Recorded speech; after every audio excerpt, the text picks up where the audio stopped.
Hi guys, so ngayon ako ay naglalakad pupunta sa sakayan ng tricycle.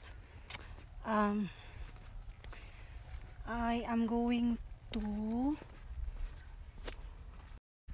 So meron akong schedule for work kasi nag-apply ako sa call center pa din. So meron ako last time schedule that's supposed to be on Monday, pero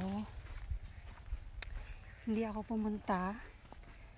Well, I left the house and sumakay ako ng jeep. And then, habang ako'y nasa jeep, naluluha talaga ako kasi namimiss ko yung anak ko. Naalala ko na sa tuwing bumabiyahe, 4 kami. Yung papa, yung isa kong anak na lalaki, and then siya. So, at that time,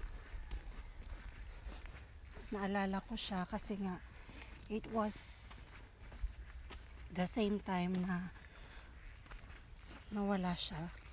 So, naalala ko siya and then namimiss ko siya. So, ayun, nakasakay nga ako ng jeep papunta sa...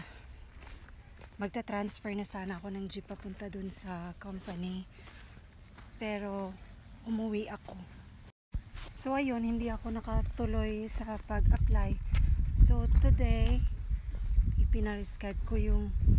nagpa-reschedule ako and then pinili ko kinabukasan, which was Tuesday, pero hindi rin ako sumipot. Hindi ko rin pinuntahan. So, ngayon, it's Friday, which is Valentine's. Yan, mag-a-apply ako ng trabaho.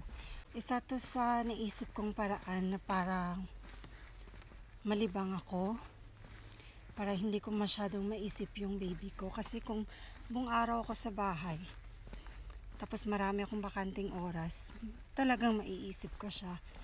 So, titingnan natin kung kahit pa paano matutulungan ako nito.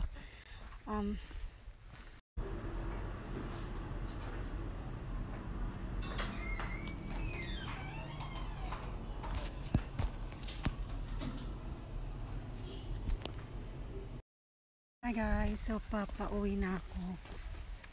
In fact, kanina pa. So, update lang, hindi ako makakatuloy sa application ko kasi after mawala ng anak ko, kailangan kong mag-maintenance sa PTB minimal tuberculosis. It's supposed to be 6 months and this is my 2nd month. So I still have 4 months to go bago akong fit to work.